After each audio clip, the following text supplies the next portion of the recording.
Muy buenas tardes a todos. En nombre de la Facultad de Ingenierías, Extensión Universitaria de la Universidad Autónoma Latinoamericana, UNAULA, les queremos dar la cordial bienvenida a la charla Ciberseguridad en tiempos de trabajo en casa. Hoy nos estará acompañando nuestro experto Manuel Humberto Santander. Él es ingeniero de sistemas de la Universidad EAFIT, es máster en Ciencias de la Información y de la Seguridad del Instituto de Maryland, Estados Unidos. Es magíster en Administración de Negocios de la Universidad de AFIT. Actualmente se desempeña como gerente de ciberseguridad en CISO Puntos Colombia SAS. Ha sido integrante de la Mesa de Infraestructura Críticas, Riesgo Operacional y Ciberdefensa del Ministerio de Defensa Nacional. Ha sido integrante de la Comisión en Ciberseguridad y Defensa de la Presidencia de la República de Colombia. Es miembro del equipo campeón de los primeros Juegos de Ciberdefensa de la Organización de Estados Americanos del 2013. Es miembro fundador del Consejo de Ética SANS Institute. Además, es docente universitario de la Universidad EAFIT, la Escuela de Ingeniería de Antioquia, la Universidad Piloto de Colombia, la Universidad Autónoma Latinoamericana, la Universidad Santo Tomás. Es coordinador de la especialización en seguridad informática de la Universidad San Buenaventura. Esto por mencionar solamente algunos cargos y algunas instituciones educativas. Les informamos a nuestros asistentes que la charla está siendo grabada en este momento y las tomas que se hagan de video podrán ser utilizadas en nuestras piezas promocionales institucionales o publicadas en nuestros medios de comunicación. Si alguna persona no está de acuerdo, agradecemos nos lo haga saber a través del chat.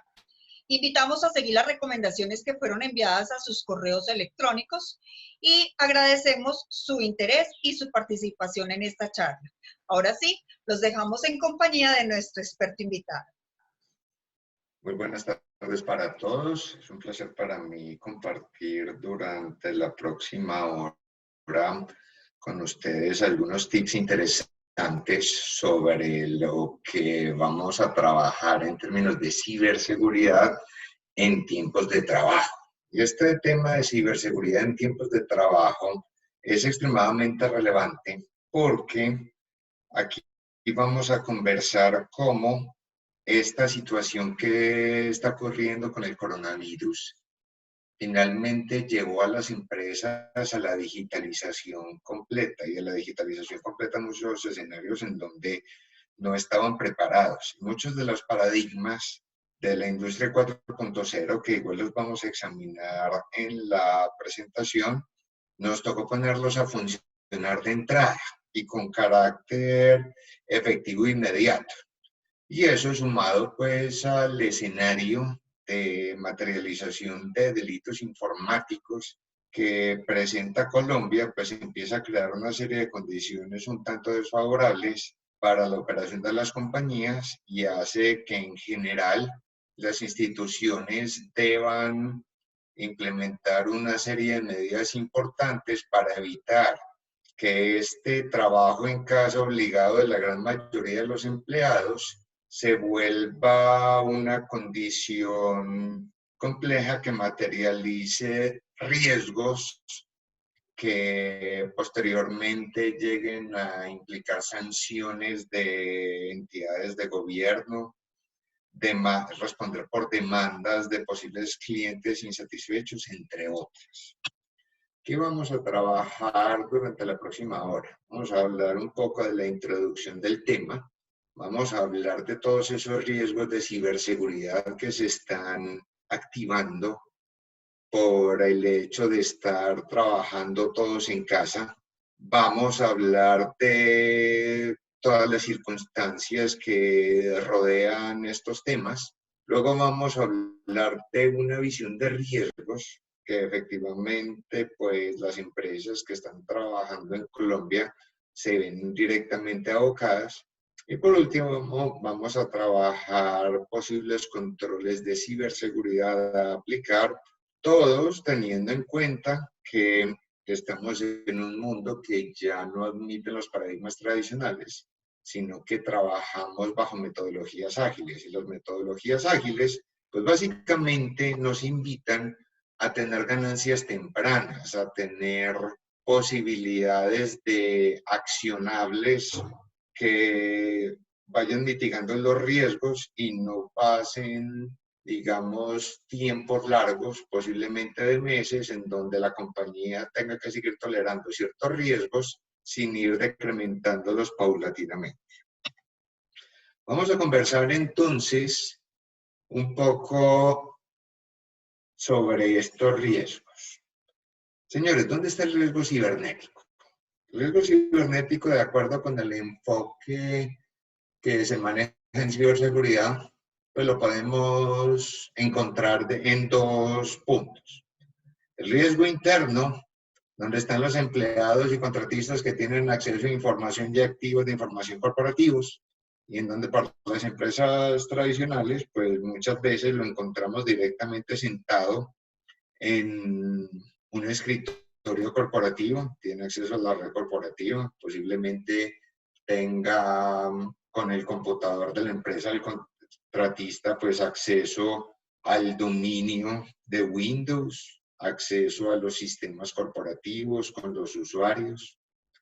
Y entre otros, pues también tenemos al empleado normal que tiene los accesos como cualquier otro empleado y que pues cualquiera de ambos públicos, teniendo toda esta serie de privilegios, puede llegar a poner en riesgo la información de la compañía y materializar una serie de eventos que vamos a revisar en las próximas diapositivas. De igual manera, pues tenemos el riesgo externo, y ese riesgo externo son personas por fuera de la compañía, en donde pues podemos hablar de clientes, podemos hablar de posiblemente entidades de control o posiblemente pues atacantes que están tratando de materializar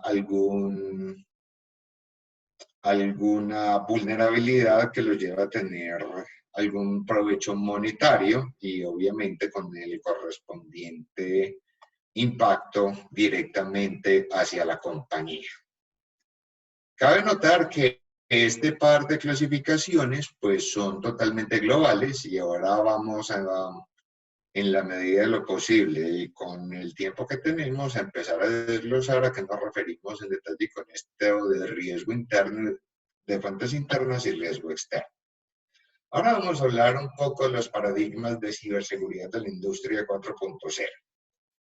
Pues desde hace algunos años, así tengamos una compañía donde pues tenemos una red corporativa y tenemos posiblemente en las pymes 10, 20 equipos, las que son más grandes 100, 200 equipos, y tenemos sistemas de información y demás localizados en máquinas internas, pues cada vez nos encontramos ofertas de servicios de procesamiento de software, donde nos pueden procesar la nómina, nos pueden procesar la gestión de los recursos humanos, nos pueden procesar las ventas, nos pueden procesar pues casi que cualquier cosa que nosotros necesitemos. Y partamos de la más sencilla de todas.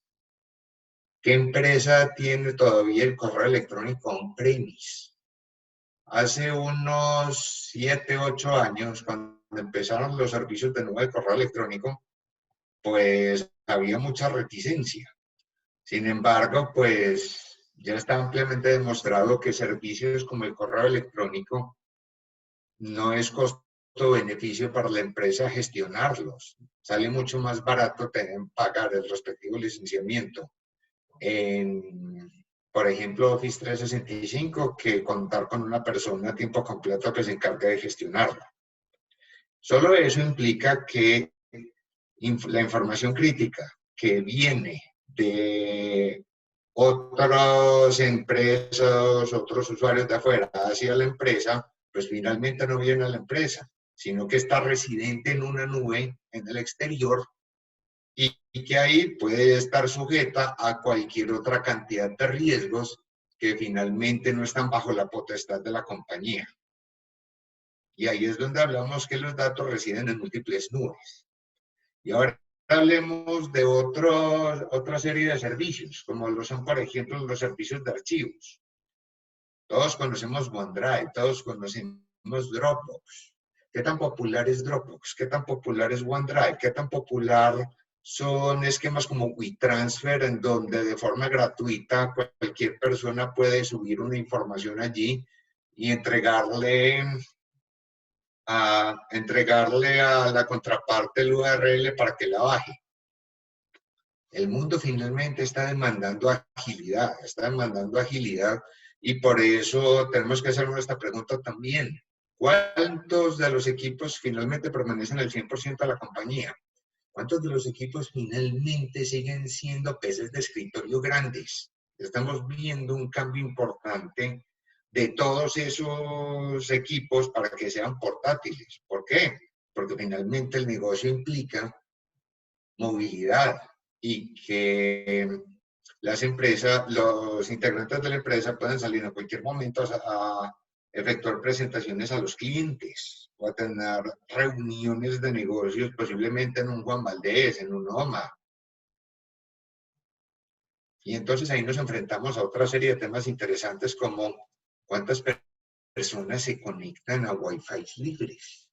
Y esos Wi-Fi libres, ¿qué tan seguras son para la información de mi compañía?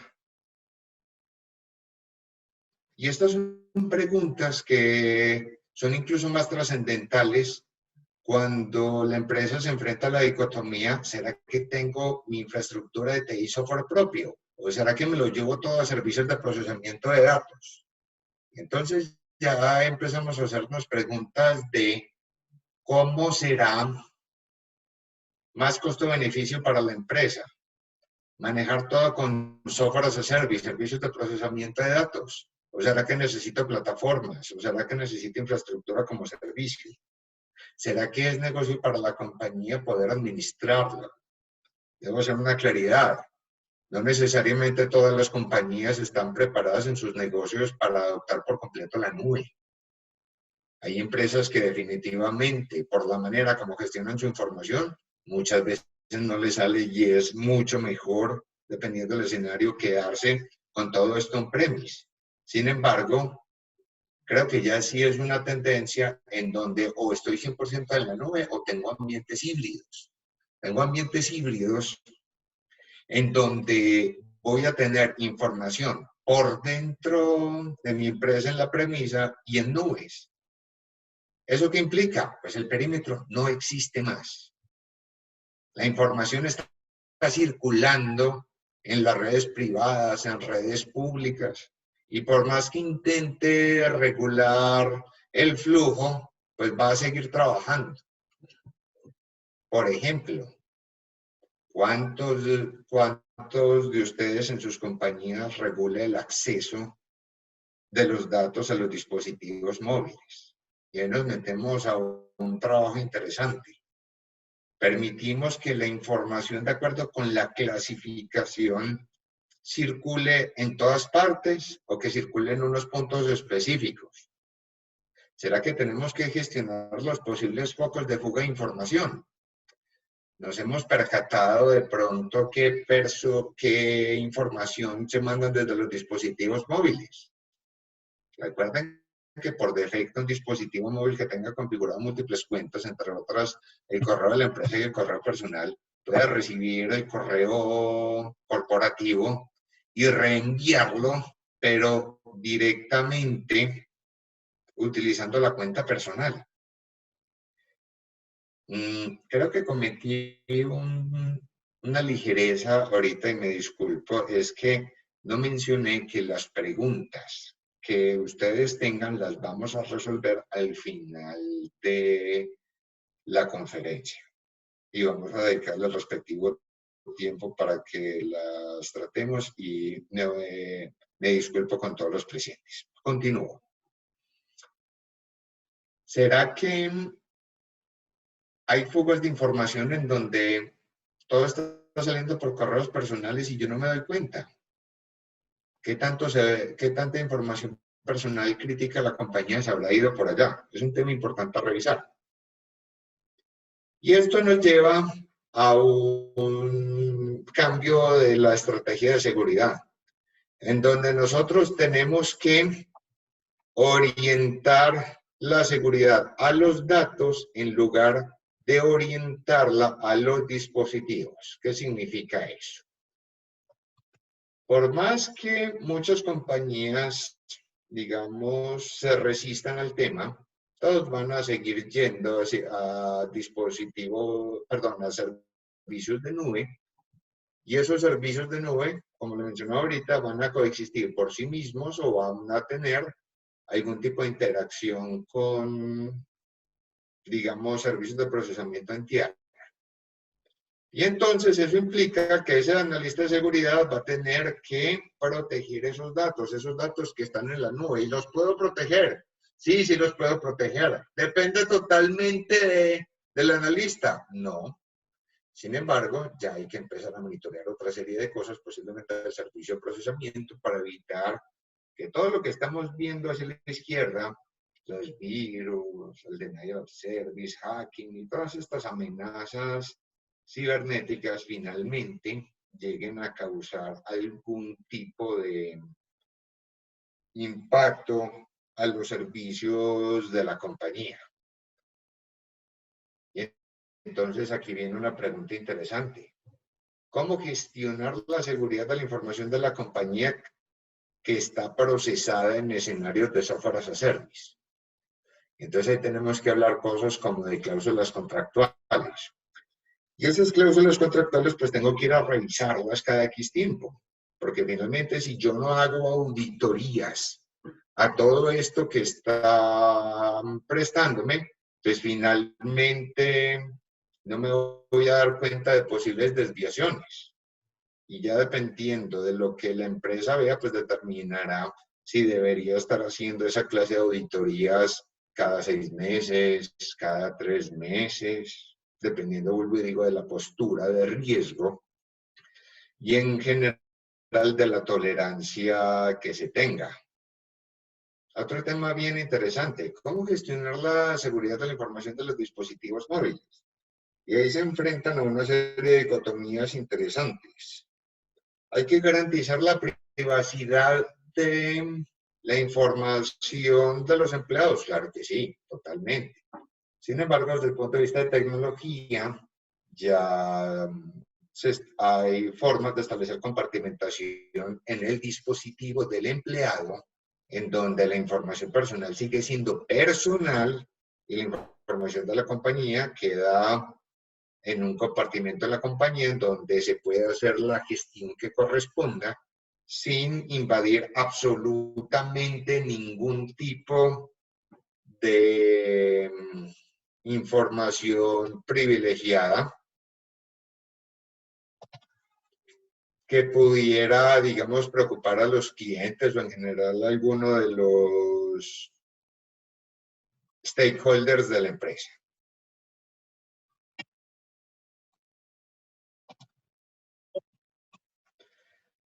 Hay otro tema interesante, y es que las industrias ya, como lo mencioné ahorita, requieren movilidad y fuera de eso son 7x24. ¿Qué me refiero con esto? Los negocios se realizan en cualquier día, a cualquier hora. Se realizan en ascensores, se realizan en salas de espera de aeropuertos, se realizan en cafeterías. Cualquier escenario en cualquier ciudad puede ser propicio para hacer un negocio. ¿Y esto qué implica? Que los negocios requieren acceso ágil. Entonces, no solamente hablamos de que las personas por escenario de coronavirus deben poder trabajar desde la casa, sino que aparte de poder trabajar desde la casa, cuando obviamente en algún instante pues se encuentren la vacuna y podamos regresar a la normalidad, debemos poder nosotros darle esas posibilidades a la empresa de agilidad. Y esa agilidad trae un contra enorme que corresponde al robo de información. Robo de información, por ejemplo, a través de dispositivos inalámbricos en los cuales el equipo tranquilamente puede caer, puede simplemente creer que se está pegando a la red de la casa o a la red de la oficina, y él no va a verificar si finalmente sí es la red de la casa o es la red de la oficina, sino que simplemente va a hacer un proceso de autenticación como en cualquier red inalámbrica, y acto seguido pues va a empezar a mandar la información. Cuando se manda la información, pues finalmente ahí se roba. Y es que se puede robar la información transmitida encriptada por elementos como HTTPS. Claro que sí. De hecho, pues hay cualquier cantidad de videos y en general documentación en YouTube donde muestran cómo hacerlo paso a paso. Y ahí hay que tomar medidas, porque vuelvo y digo, son elementos de la industria 4.0 que llegaron para quedarse y que hay que responder desde el punto de vista de ciberseguridad. ¿Qué más llegó para quedarse, señores? La nube. Y entonces tenemos tres tipos de escenarios de nube, que son la infraestructura como servicio, donde hablamos de dispositivos de red de seguridad como lo son los firewalls, el data center donde se están hosteando y los respectivos servidores. Si a esto le añadimos el sistema operativo y las herramientas de desarrollo, entonces ya no hablamos de infraestructura como servicio, sino como plataformas as a service, plataformas como servicio. Y si a eso le añadimos los servicios de procesamiento de datos con aplicaciones y apps, entonces ya se llama software as a service. ¿Qué están buscando las compañías para reducir costos y para tener mayor agilidad? Únicamente quedarse con aquello que les trae valor agregado, que es los servicios de procesamiento de datos, es decir, solamente la última capa, y entregarle todo lo otro a algún proveedor que se encargue de gestionarlo. Y obviamente capturar todo el valor y las economías de escala que esto conlleva para gestionar la información de manera ágil, de manera segura, ojo, segura en los términos contractuales y de auditorías que estaba haciendo alusión ahorita, porque pues igual sigue siendo la infraestructura de otro y hay que igual estar pendiente de ella y monitorear esa infraestructura por amenazas y demás para tener algún tipo de visión adicional y no solamente confiar con lo que el respectivo proveedor entrega. Y con eso, pues ya tendré un espectro importante para cubrir desde el punto de vista de ciberseguridad. Cualquiera de las tres es perfectamente válida para incorporar, sin embargo, a nivel Latinoamérica, a nivel mundial, el software as a service está incrementándose de manera notable. Lo cual, por ejemplo, para efectos del teletrabajo es bastante interesante porque pues, las empresas directamente se conectan al proveedor de aplicación. Entonces se ahorran una cantidad de accesos, una cantidad de canales que, vuelvo y digo, les da mayor agilidad. Sin embargo, habrá otra serie de riesgos que los vamos a revisar en las siguientes diapositivas con un poco más de detalle. Todos estos paradigmas finalmente se ven afectados por lo que denominamos el crimen organizado. Y ese crimen organizado, pues finalmente lo maneja para efectos de lo que tiene que ver con nosotros, la ciudadanía, la Policía Nacional, y específicamente la división del Centro Cibernético Policial, cuyo sitio web pues lo podemos ver ahí directamente en la diapositiva, virtual.policia.gov.com, en donde nos muestra que desde el 2015 hasta el 2018 venía pues en ascenso el tema. Sin embargo, pues hubo un descenso para 2019 y pues no han sacado informes oficiales de 2020, sin embargo, pues para hacer el cuarto mes está disparado. Y este escenario de cuarentena en el que todos estamos en este momento ha hecho que el crimen también se digitalice. Y como ya, digamos, todas aquellas organizaciones que se dedican al robo de carros, al robo de personas y demás, ya no pueden seguir trabajando en lo mismo, pues ya estamos viendo cómo los scams, phishing y demás se está incrementando porque, pues, están buscando adquirir información de las personas que los permita hacer delitos como vaciarle las cuentas de ahorros o corriente, gastarse los cupos de las tarjetas de crédito, entre muchos otros.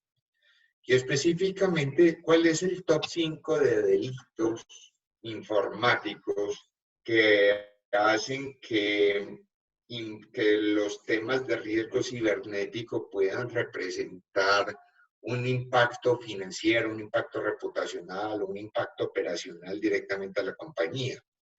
Pues tenemos 5. Sigue siendo el campeón el hurto por medios informáticos, en donde pues, las entidades financieras siguen siendo las más afectadas. Sin embargo, pues se observa una tendencia que igualmente pues en el documento que pueden consultar posteriormente en las diapositivas, ahí se evidencia que,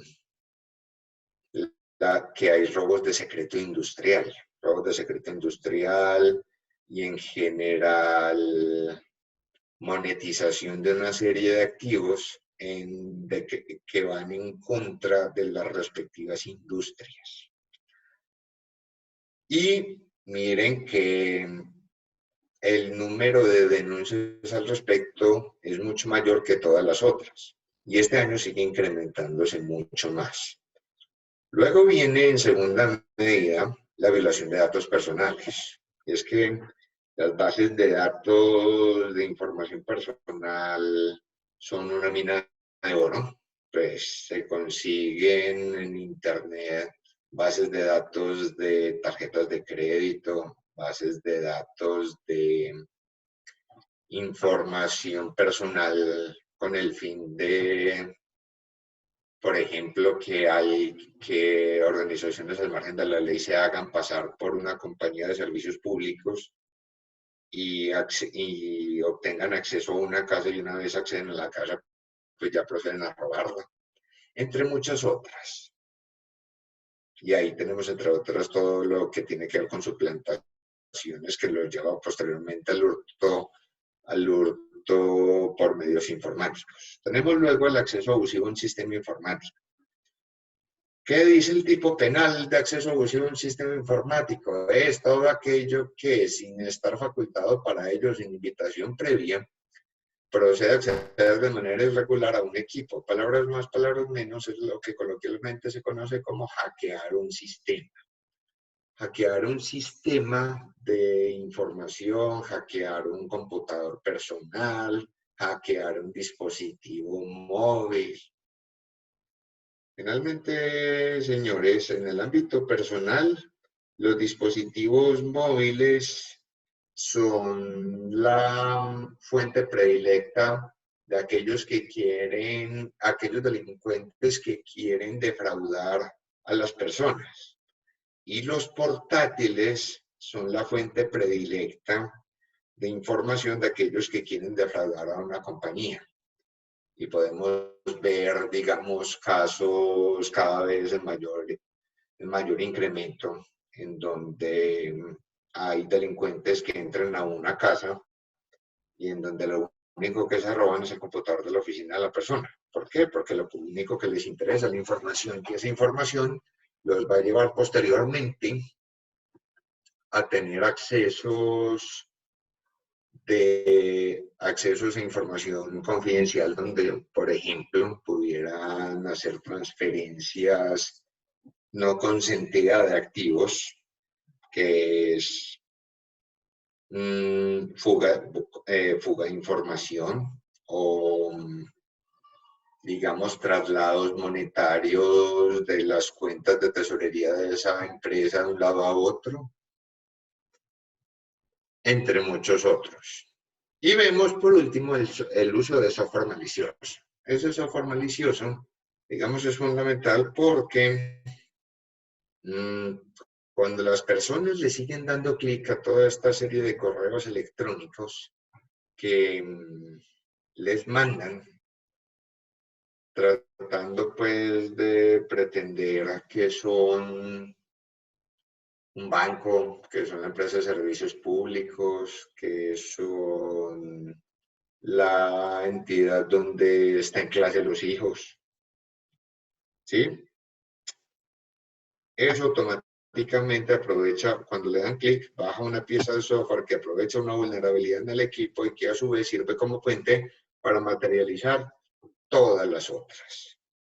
Y ahí es donde hablamos de las campañas de hacking. Esas campañas de hacking son un software malicioso que lo utilizan para vulnerar equipos y a su vez pues, materializar toda la otra serie de delitos informáticos que estamos haciendo alusión. Y es básicamente el esquema predilecto de las organizaciones delincuenciales que se dedican a los temas de delito informático para que sean el vehículo de monetización en general del lucro ilícito que les permitirá pues obtener al final. ¿Y dónde está el riesgo cibernético hoy? El riesgo cibernético hoy, pues finalmente sigue estando todo afuera. ¿Por qué? Porque todos los empleados y contratistas siguen accediendo desde el hogar, es decir, desde lo que denominamos Internet. Fuera de eso, los clientes buscan acceder a los servicios de las compañías desde su hogar. Los datos están circulando por fuera de ella. Entonces, finalmente, ¿qué nos quedó adentro? Algunos posibles repositorios de información que igual van a estar circulando en el exterior. Entonces, ¿cómo puedo gestionar el riesgo cibernético resultante, señores? Vamos a hablar entonces de los riesgos que podemos evidenciar. A continuación les traigo una propuesta de riesgos más relevantes, sobre todo con los frentes que acabamos de mirar ahorita de los delitos informáticos que más se están materializando en el país y que finalmente las respectivas compañías deben tomar las acciones a las que hayan al lugar. Esto es una matriz de riesgo 5x5 hecha con una escala de impacto y probabilidad propuesta, que lo voy a mencionar en la siguiente diapositiva. Y ahora me quiero pues detener un poco más en detalle en cada uno de los riesgos. Hablemos primero del tema de suplantación de identidad, señores. La suplantación de identidad, ¿a qué se refiere? Es que alguien se hace pasar por otro para efectuar acciones a nombre de él. ¿Y esto cómo puede darse? Que finalmente se conoce el nombre de usuario, se conoce la contraseña. Podemos ver cómo muchas de las compañías todavía se basan en los medios de autenticación de usuario y contraseña y finalmente sufren cualquier cantidad de ataques y en general materializaciones de delitos informáticos. ¿Por qué? Porque finalmente los passwords están muertos. Los passwords están muertos porque existen en 1000 formas de vulnerarlos. Y en 1000 formas, al igual que hablábamos de la vulneración de los canales encriptados por HTTPS, que cualquiera que tenga acceso a YouTube pues puede consultarlas y verificar pues la validez y sobre todo la efectividad de todos esos procedimientos. Y entonces ahí ya hablamos de otro tipo de esquemas como la autenticación fuerte. La autenticación fuerte en donde ya hablamos de tokens basados en números o basados en push, en donde se le pregunta al usuario directamente en el celular, ¿deseas aprobar este acceso, sí o no? Hablamos también de la violación de datos personales, como lo mencionábamos ahorita, y es que hay tráfico de datos personales, y en general, pues, modificación de datos personales en las empresas, por ejemplo, de celulares y se han visto también casos en muchos bancos donde sacan créditos, sacan productos, siempre impersonando a alguien. Y ese es un riesgo complejo a tener en cuenta, sobre todo porque muchas de estas bases de datos personales están en equipos de usuario final. ¿Qué tenemos también? La apropiación de información para fines fraudulentos.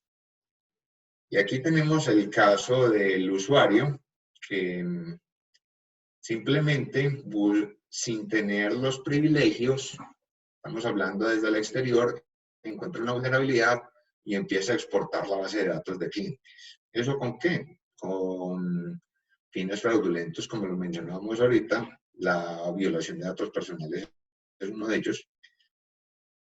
Y también tenemos el empleado interno que, teniendo la autorización para bajar esa base de datos, pues finalmente decide bajarla y exportarla. Entonces, ahí se empiezan a enfrentar a circunstancias como que la empresa no monitorea a estos usuarios que tienen una serie de privilegios altos, porque finalmente buscan confiar en ellos. Y la postura de confianza, pues, por estos días en las compañías puede ser una apuesta peligrosa en donde, digamos, hablando coloquialmente, caras vemos, corazones no sabemos. Las apariencias engañan y pueden, pues hay en 1000 casos documentados en donde pues empleados con mucho tiempo, calificaciones y percepción perfecta, terminan involucrados en una serie de fraudes muy complejos y pues materializaciones de delitos informáticos a los cuales pues la empresa nunca los vio.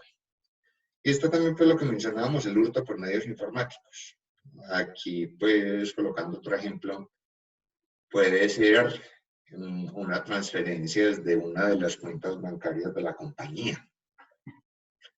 Una transferencia con muchos ceros.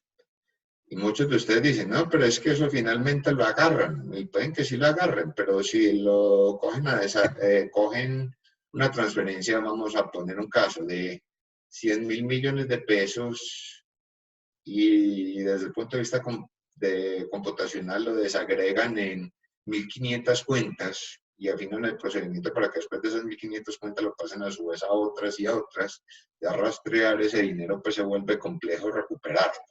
Se puede judicializar, pero finalmente el tiempo y el impacto posiblemente reputacional sufrido son complejos de trabajar en ese punto. Tenemos otro riesgo también que son el acceso no autorizado a sistemas de la compañía.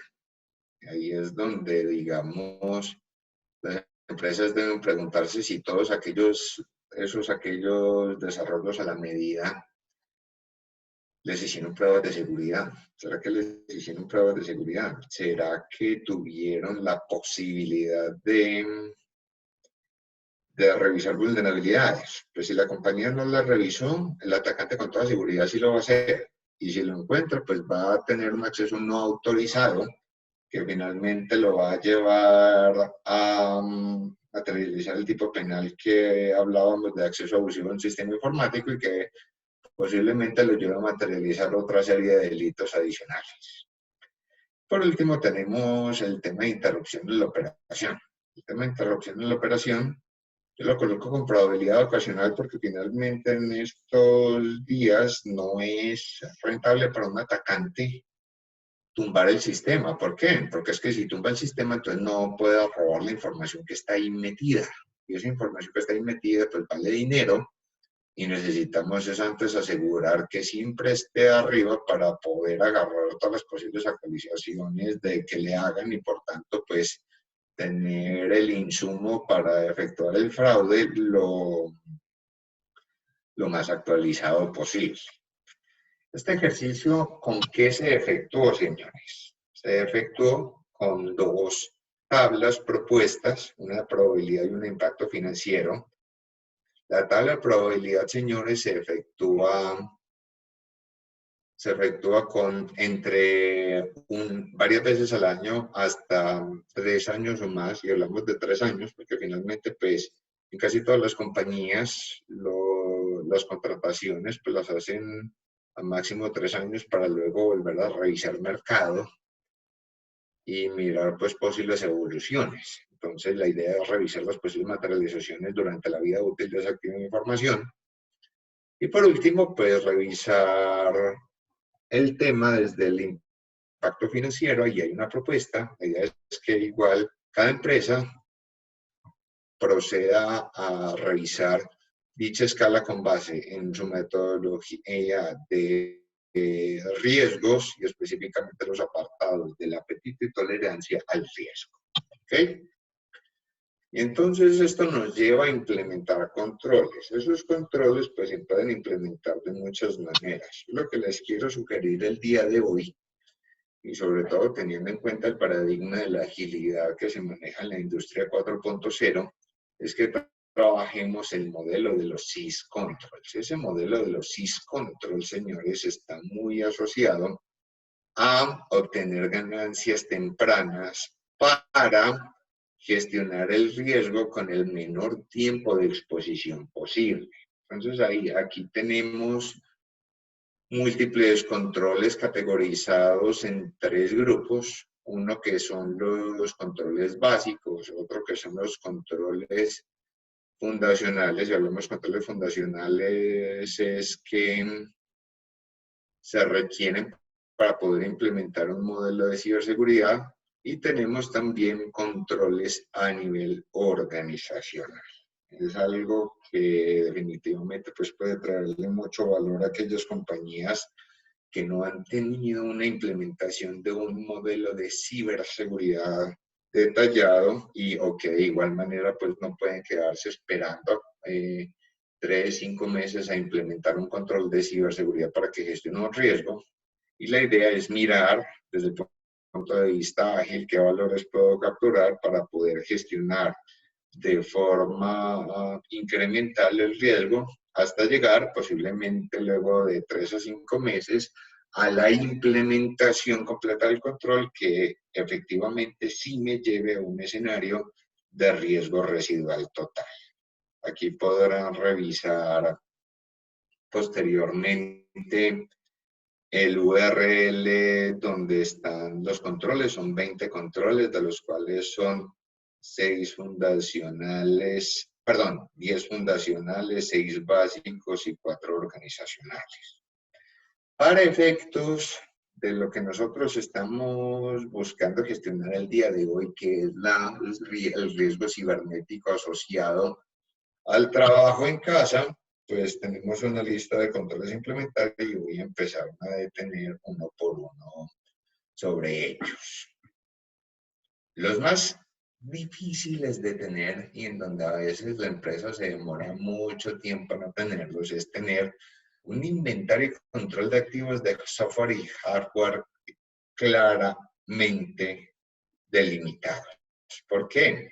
Porque finalmente en empresas medianas incluso, no hablamos de las pequeñas, hablamos de las medianas, pueden existir inventarios de 500,000 equipos en donde pues tener claridad de cuántos hay, sobre todo porque hay problemas de hardware o alguien se lo llevó a la casa o lo tiene la empleada que salió de licencia de maternidad o está por fuera la persona que lo incapacitaron.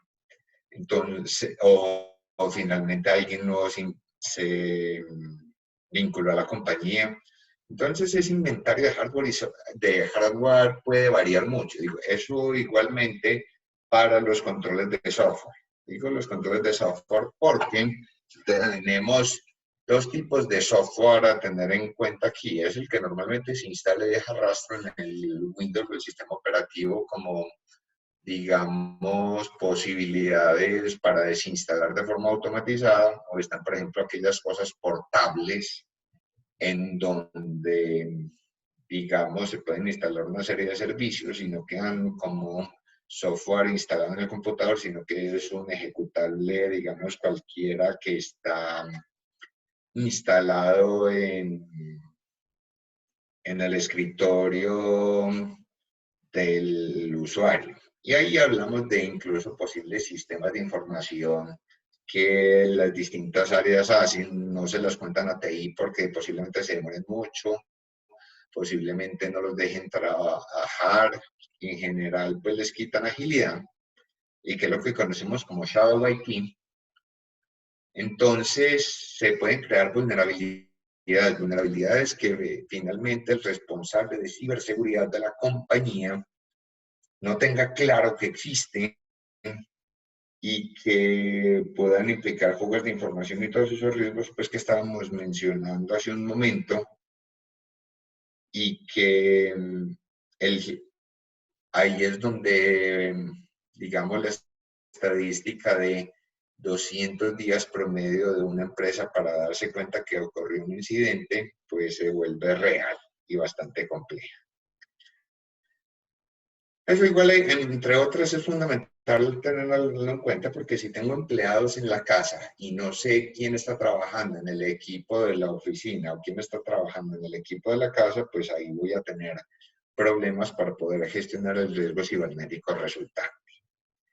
Luego viene otro control fundamental que es la gestión continua de vulnerabilidades. La gestión continua de vulnerabilidades se encarga de instalar parches o en general buscar arreglar los problemas de seguridad que se generan con los distintos activos de información.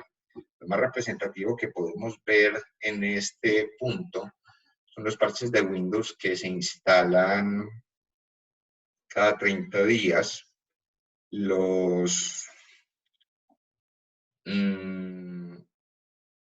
de Adobe, los de en general, pues todos los fabricantes de software, y que igual hay que mantenerlos todos actualizados porque en la medida en que yo no actualice estos parches, pues finalmente, recuerden, como no hay perímetro, el atacante puede contactar de forma directa al computador que le interesa, donde está esa información confidencial, vulnerar el equipo y sacar lo que necesite.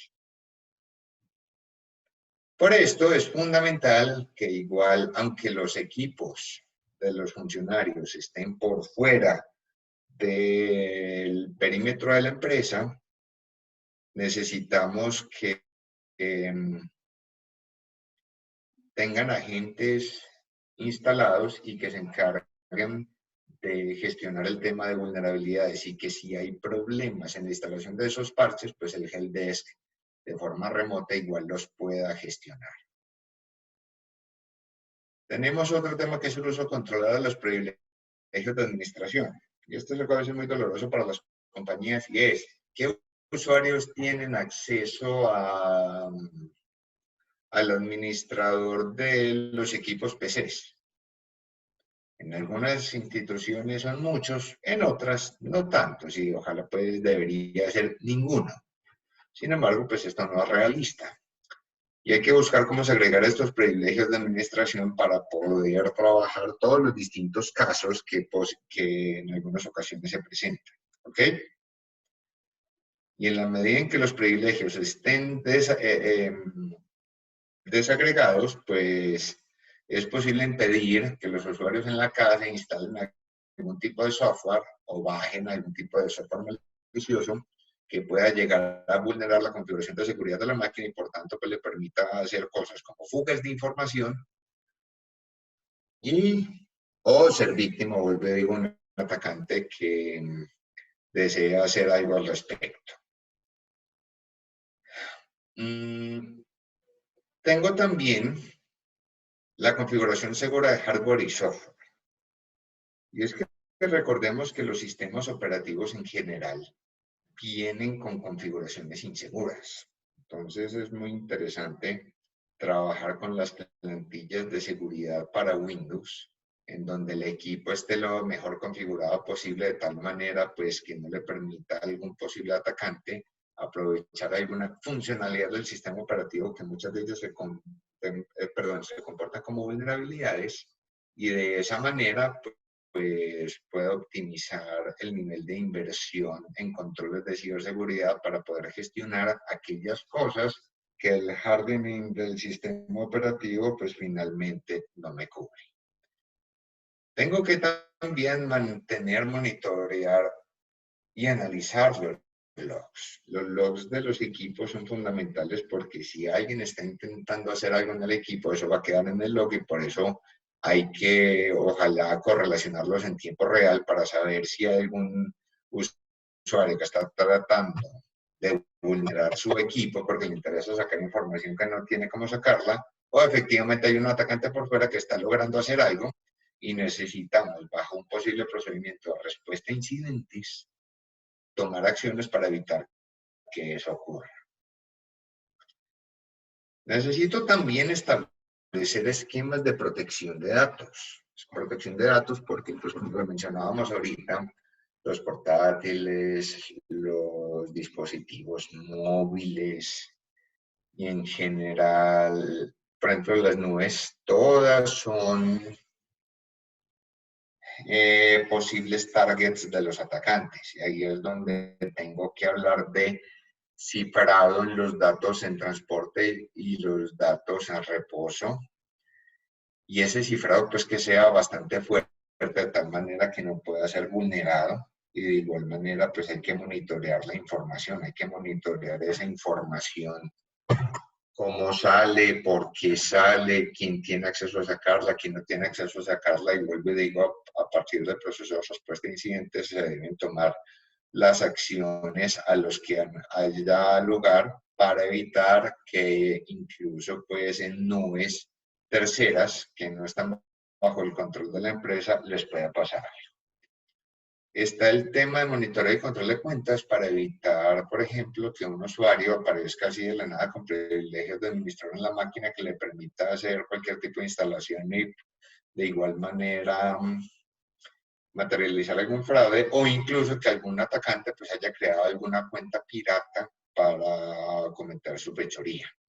Por último, tenemos pues dos soluciones importantes que son la gestión de anti-malware y la gestión anti-malware, pues para todo lo que hablamos de los temas de virus y software malicioso que está programado pues como arma cibernética para ejecutar alguna acción compleja.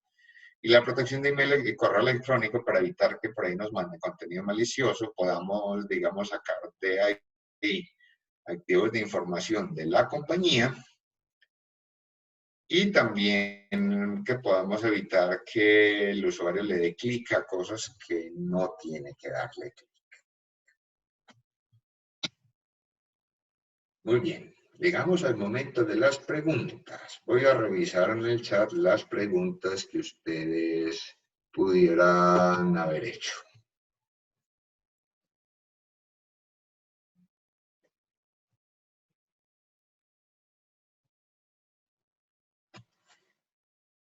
Muy bien, escucho sus preguntas. Hasta ahora no han hecho preguntas. ¿Alguien tiene alguna pregunta, alguna inquietud?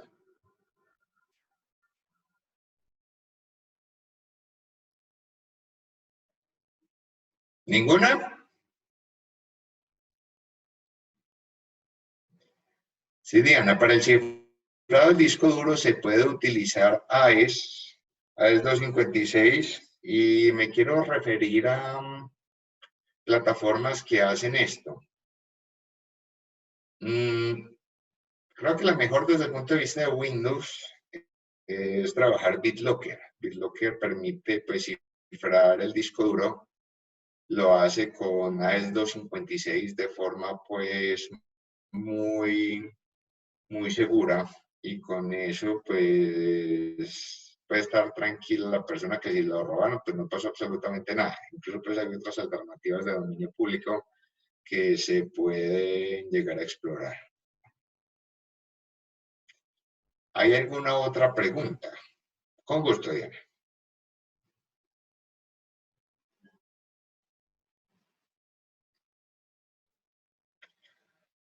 Claro que sí, Diana. Dame por favor un momento.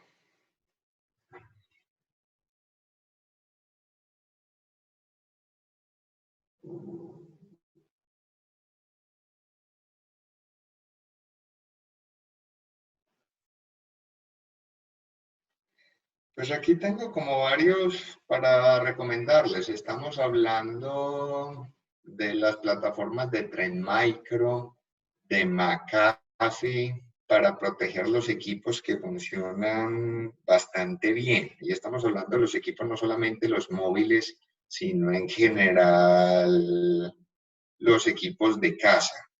Ahora, me hicieron un montón de preguntas. Denme un segundo, porfa.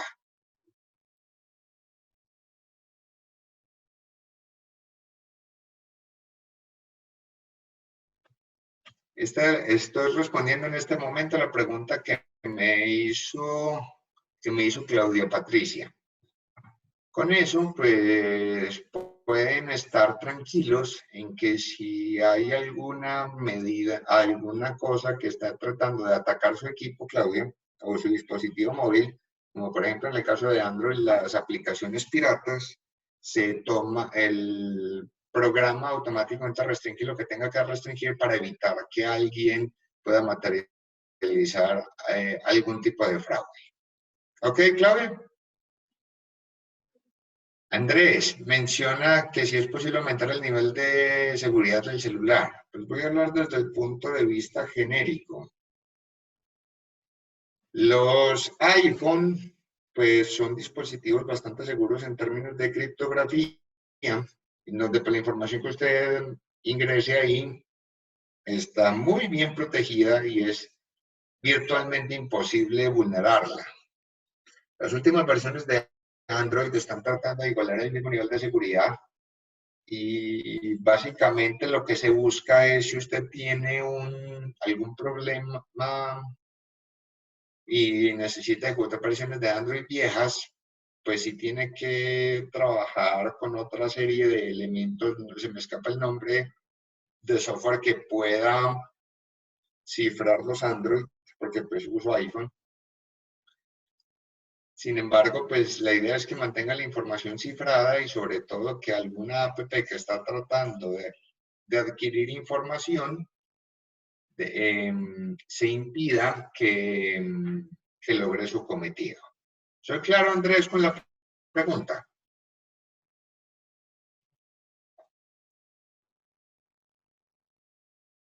Muy bien. Sandra Cartagena pregunta, a nivel ya menos de empresa y simple, ¿cómo proteger nuestra información laboral en nuestra oficina jurídica? Pues es importante tener eso en un sistema de información con características de seguridad. Hay un documento que son los requisitos de seguridad de OWASP para las aplicaciones, que les recomiendo lo revise y se apoye en su área de TI para que cuando le monten el sistema o lo adquieran como servicio de procesamiento de datos, pues finalmente verifiquen que los cumple y con eso pues pueda trabajar sea desde la empresa o sea desde la casa sin ningún problema, de acuerdo pues con lo que venimos trabajando acá en la presentación. Alex pregunta, bajo el esquema de ciberseguridad es mejor trabajar en la disminución de probabilidad o impacto de los riesgos. Cuando usted está trabajando en un riesgo, puede trabajar en ambos, en el impacto, suponiendo que se pueda recuperar muy rápidamente y va a evitar consecuencias, o en la probabilidad para evitar que le ocurra. Hay que trabajar en los dos. Sin embargo, trabajar en el impacto normalmente es más caro. En la medida del apetito y tolerancia al riesgo de la compañía, pues se debe proceder. Ciberabogada pregunta, ¿cuál consideras que es la metodología que recomiendas para empresas que están iniciando en teletrabajo? Yo no me metería para una empresa que esté iniciando directamente en una norma ISO 27, de las 27.000 NIST. Yo recomiendo la que mencioné acá de los 20 controles críticos de seguridad, porque le permite enfocarse claramente en una base inicial para ya, luego de tener un control de riesgo, pues ya se pueda meter en un sistema de gestión de seguridad o implementar las 5 funciones de ciberseguridad que le van a tomar un poco más de tiempo. Alexis pregunta, ¿qué método es más recomendable para reemplazar los passwords? Pues en general cualquier autenticador fuerte. Hay autenticadores fuertes de Google, de Microsoft y todos funcionan bien. ¿Qué tan fieles son los métodos dactilares? Pues dependiendo de la tecnología que usted escoja, puede ser muy fiable o muy poco fiable. Porque pues pueden ser susceptibles a que alguien le ponga una huella en un papel de acetato y se le escanee y pase, entre muchos otros. Muy bien. Diana, ¿cómo protegerse del ataque de hombre en el medio? Pues hay una serie de características, como lo son la autenticación por certificados y el HTTP Strict Transport Security y el Perfect Forward Secrecy. Todos esos son técnicas, son parámetros en la comunicación cifrada que tienes que buscar para evitar que en la tecnología que tengas te hagan ataque de hombre en el medio. Y obviamente en el caso de que se materialice, pues el protocolo de inmediato interrumpa la conexión para evitar posibles fugas. Gustavo, ¿qué herramienta de VPN nos recomendaría? Pues VPN, cualquier dispositivo que implementa IPsec o herramientas de VPN por TLS, con gusto, ciberabogada. ¿Qué tan segura es una instancia de AWS? Tan segura como el nivel de controles que le pongas para evitar que tu información sea hackeada. Bueno, creo que con esto pues me tomé 2 minutos más del tiempo. Con muchísimo gusto, Alex. Muchas gracias a todos por su asistencia. Espero que en una ocasión posterior podamos volver a compartir todos estos temas. Patricia. Bueno, agradecemos a nuestro expositor por compartir sus conocimientos con nosotros y creo que nos ha dejado bastante antojados en estos temas tan importantes y en este tiempo de pandemia. Hemos enviado a los asistentes una corta evaluación a sus correos electrónicos y agradecemos que por favor nos la diligencien. Estimados asistentes, igual también los invitamos a que estén permanentemente enterados de toda la oferta que nosotros estamos teniendo en este momento para ustedes y lo pueden hacer a través de nuestras páginas web o a través de nuestras redes sociales. Muchísimas gracias y quedamos atentos. Feliz Profe, muchas gracias. Gracias, Feliz Patricia. tarde. Feliz tarde para todos. Hasta luego.